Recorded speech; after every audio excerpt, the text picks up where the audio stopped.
धन्यवाद आप सभी को। कैसे हैं आप सब? आशा करती हूँ आप स्वस्थ होंगे और अपनी एग्जाम की तैयारी करेंगे जो आपके आने वाले हफ्ते में है। तो आपका जो आज का चैप्टर था वो कारक था, जो मैंने आपको क्लास में भी समझाया था। आज का जो क्वेश्चन है वो है कारकों के भेद और उनके चिन्ह।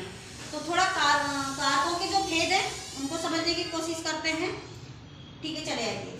अब है कारकों के भेद। कारकों के जो भेद होते हैं वो होते हैं 8। कितने होते हैं? 8 होते हैं कारकों के भेद। और कौन कौन से हैं उन पर एक नजर डालते हैं। कारकों का जो पहला भेद है वो है कर्ता कारक।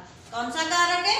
कर्ता कारक। इसका जो चिन्ह है वो है ने, कर्ता ने। ठीक है, अब इससे बनने वाला वाक्य है नेताजी ने भाषण दिया। नेताजी ने भाषण दिया। किसने दिया भाषण? नेताजी ने। किसने दिया भाषण? नेताजी ने। अब दूसरा है कर्म कारक। कौन सा कारक है दूसरा? कर्म कारक। इसका जो चिन्ह है वो है को, कर्म को।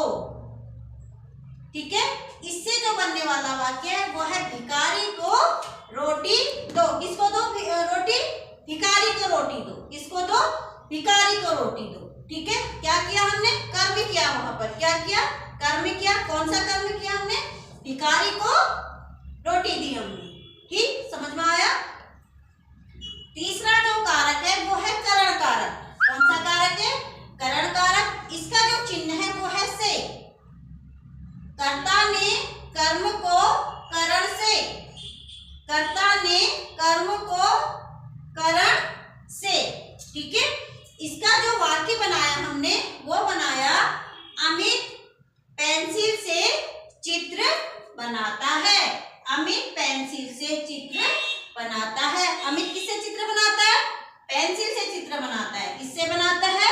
पेंसिल से बनाता है। तो ये हमारा कौन सा कारक हो गया? करण कारक हो गया। ठीक है, चौथा है संप्रदान कारक। कौन सा कारक है? संप्रदान कारक। कर्ता ने कर्म को करण से संप्रदान के लिए। ठीक है, संप्रदान का जो चिन्ह है वो क्या है? के लिए।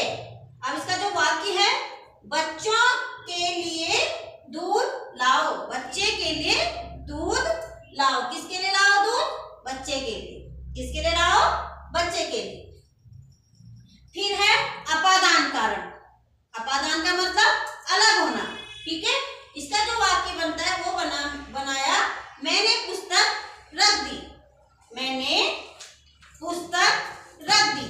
मैं पुस्तक से क्या हो गई? अलग हो गई। क्या हो गई? अलग हो गई। तो ये कौन सा कारक बन गया? अपादान कारक। फिर है संबंध कारक।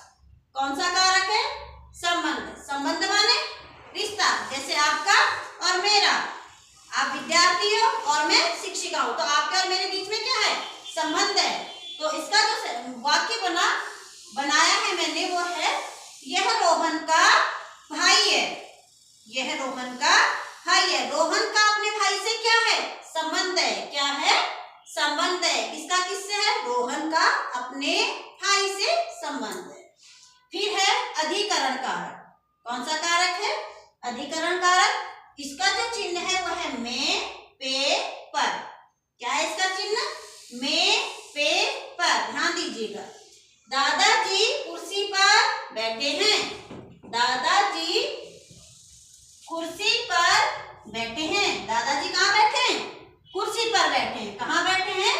कुर्सी पर बैठे हैं। तो ये कौन सा हो गया? अधिकरण कारक। फिर है संबोधन कारक, यानी कि किसी को पुकारना, संबोधित करना। ठीक है,